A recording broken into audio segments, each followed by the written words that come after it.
y'all. Like any Texan, I love my salsa, and today we are going to make light, fresh honeydew salsa. It is so perfect on chicken, on shrimp, on anything where you just want a light, fresh salsa. Nothing too spicy, nothing too heavy. So good.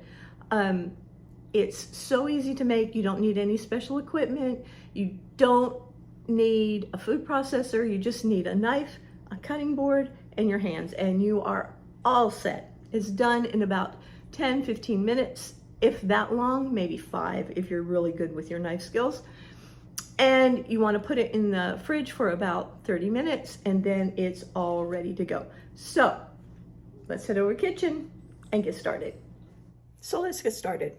I've already diced up the honeydew melon, and I've cut it in kind of a small dice. Here's the thing.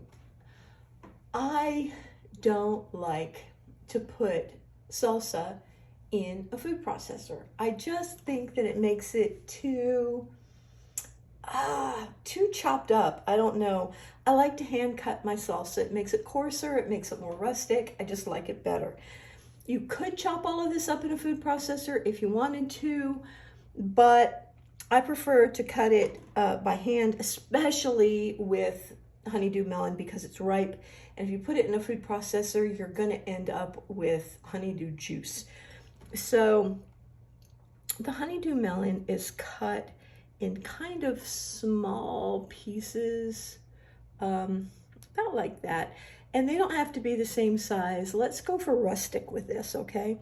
So we chop up 2 cups of honeydew melon and about half of a cup of red, purple, whatever you call it, onion. You know, I have serious trouble with this because I can never decide if it's red or if it's purple. It looks purple to me. Some people call it red, whatever. It's pretty with the honeydew melon. Now, this salsa is light and it's fresh and it's delicious. I love it with like chicken tacos, shrimp tacos, anything where you want something light and fresh. I know it's a little late in the season. I should have probably done this early in the summertime, but you know, I'm doing it now. So if you end up with some shrimp tacos this fall or winter, or, you know, I even like it on chips, so whatever. But chicken tacos, shrimp tacos, any kind of seafood tacos,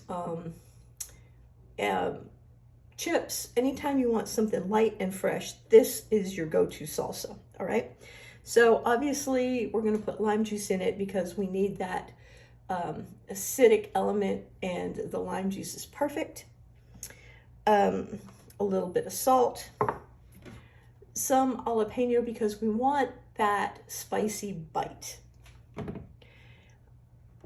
Something that I don't always put in salsa, but I do put in this honeydew salsa, and that is olive oil.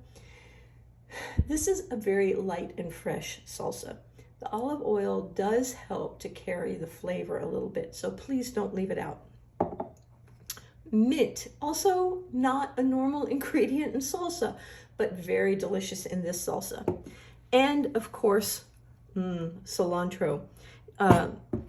I just use a lot of it in the salsa, and you can just do it to taste. But those are basically the ingredients that are in the salsa. Very simple and light and fresh and delicious. I went ahead and chopped this up because I didn't think that you needed to watch me sit here and dice up honeydew. We all know that I'm really crappy at cutting onions, so those are already cut up. So once that's done, it's really easy to put together, right? So first thing I'm going to do is put the onions in with the honeydew. That's easy. I'm going to put the salt in there, and I'm going to put about half a teaspoon of salt in there, and then I'm going to save the rest of it for a little bit later. I'm going to give it a taste and then put more salt in it if I need to. When you work with jalapenos, you generally want to wear gloves. I have sensory processing disorder, as a lot of y'all know. I can't wear gloves. They really bother me. Actually, they bother me worse than my hands tingling or burning, so I don't wear them. But it's a good idea to wear gloves. If you don't wear gloves, be sure to wash your hands often, and definitely don't touch your eyes or itch your nose or go to the bathroom or do anything like that until you are completely done with chopping the jalapenos or hot peppers of any sort, and you've washed your hands really, really well, because you will be sorry. So we're going to cut off the stem, slice the jalapeno in half, slice it in half again, and you want to take out all of this inside. First of all, the seeds are where the hot part is, or the hottest part, I should say. And so you want to get all of those out.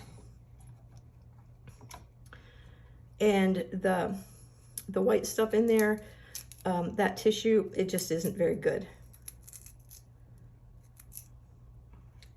It smells so good in here. And then once you have that done, you just want to not cut your fingers off and go down and slice down. Y'all are probably better with knives than I am. I am not the world's best knife person. I would not make it with Gordon Ramsay. He would yell at me constantly. Somebody said, you should go on one of those shows. And I was like, nope, nope, nope. I do not want to be yelled at. I am not a professional cook, nor do I claim to be. Just a mom. All right, so I like to leave these a little bit big. That way, because I have people in my family that really don't like these spicy peppers, and it gives them the opportunity to pick them out. And then we're just going to go down like that.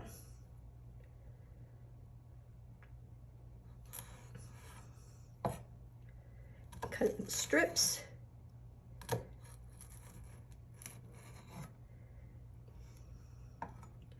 And then cut it again to smaller pieces.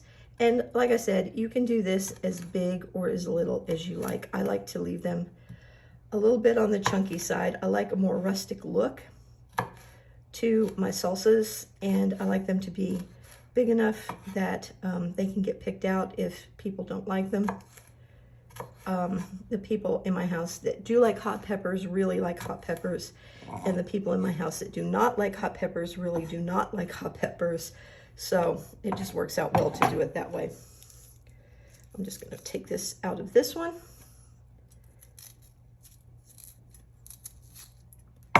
And I'm just going to put one jalapeno in here. My mom used to grow jalapenos in the garden. We used to have so many of them. She used to make jalapeno jam and cowboy candy, pickled jalapenos, sweet pickled jalapenos. They call it cowboy candy now. And I have a recipe for that on the blog if you're interested. It's delicious. They're so good on hamburgers and in salads and things. But we were always looking for something to do with jalapenos, because they grew so prolifically. They were everywhere. Jalapeno jam is delicious. I love it. So many ways to use that too. And she grew peppers and tomatoes, all that stuff. My parents were really, really good at growing things. I, unfortunately, did not inherit their green thumb. I used to be good at it, but I'm not so good at it anymore. And there is our diced jalapeno. All right, you take your diced jalapeno and you're going to put that right on top. Now I'm going to set this aside for now.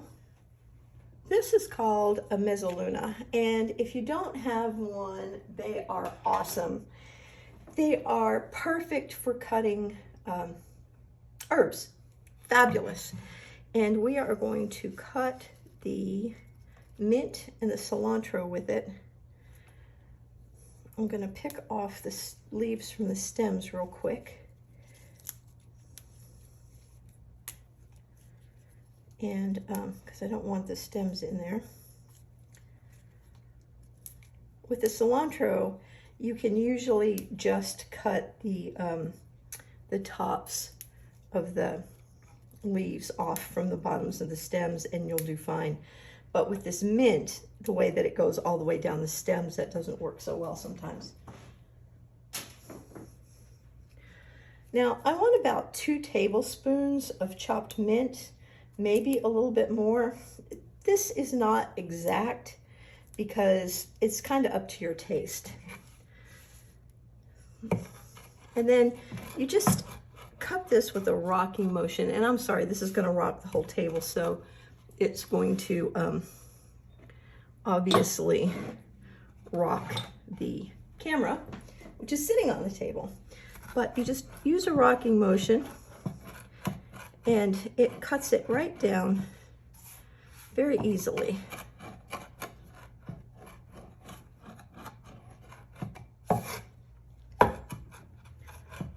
And it keeps your hands out of the way too, which is good for me because, as we remember, I'm always getting my hands in the middle of blades of various things where they shouldn't be. Just cut and scrape. And this is going to be more than 2 tablespoons,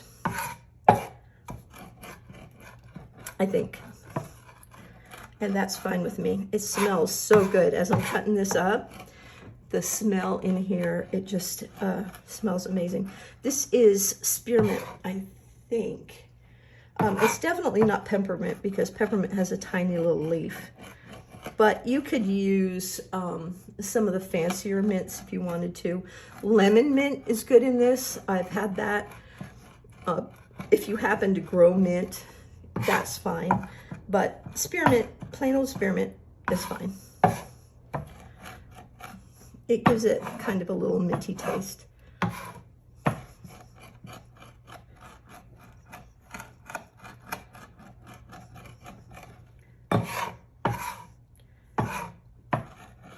Okay, we got that. And now I'm going to cut the cilantro. And I love cilantro. I really, really do. I've had this in ice water because, unfortunately, I let this cilantro get past its prime. And putting it in a little ice water kind of freshens it up. And I'm just going to do the same thing with the cilantro that I did with the mint. Watch very carefully that I don't get my fingers underneath this because it is very sharp. At least till I get it started. And then we're just going to rock it back and forth. It doesn't matter if it gets mixed up a little bit because it's all going the same place. And I am putting way more cilantro in here than what's called for in the recipe because honestly, I love cilantro. And if you love cilantro, don't feel bad about putting more in. If you don't like it quite as much, feel free to leave it out or, you know, feel free to put less in. That's fine.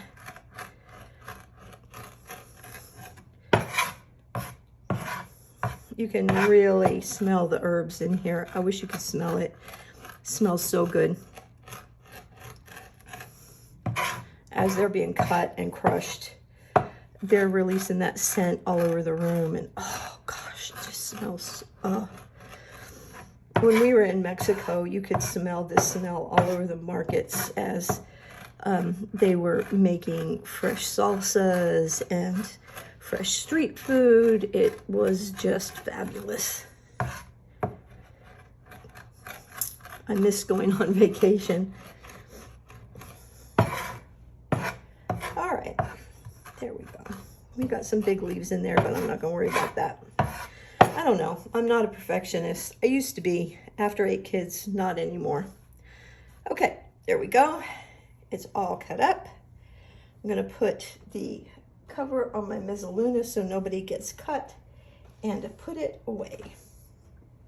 And by put it away, I mean it's going to be ready to get washed. I'm not going to put it away. I just keep the cover on it so nobody gets cut. I'm going to give it a squeeze of lime. Get that good flavor in there.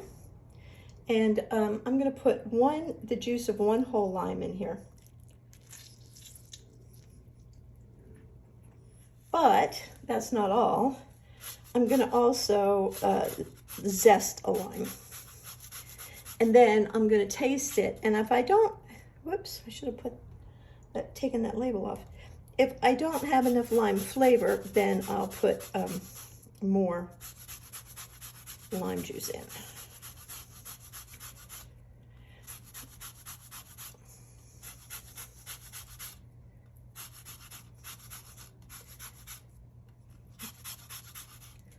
All right.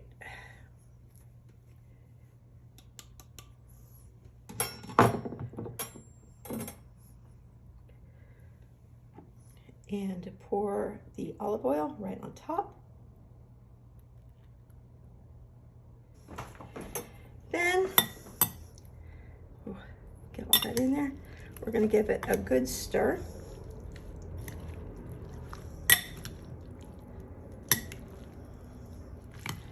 Oh gosh, that smells good. I am ready for some chips, but unfortunately, this needs to sit for just at least 30 minutes before it kind of hits its full flavor.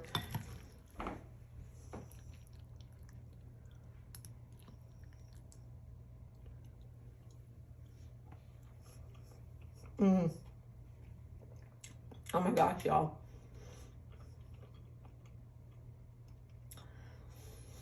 That is the bomb diggity. All right, I am going to cover this with some plastic wrap and put it in the fridge for about 30 minutes. And then I'll meet you in the kitchen and talk about it, okay? All right, I'll see you then. You're gonna love this, really, you're gonna love it. Hey y'all, so good. I cannot wait to dig into this. I have been waiting, watching the clock for 30 minutes until this was gonna be ready. Look at that. Look, look, look. So yummy. It's pretty. You got to admit, it's pretty. And the honeydew just, it's sweet. And the onion, it has that little bite to it, little spice from the jalapeno. It's delicious. I hope you're going to try this. I know you're going to like it. And please don't forget to subscribe, okay? Come back next week and we'll have something else amazing. And head over to the blog. There's plenty of tips and tricks and information, nutritional information, all of that stuff over there, okay? Love y'all, and I'll see you next week. Bye-bye.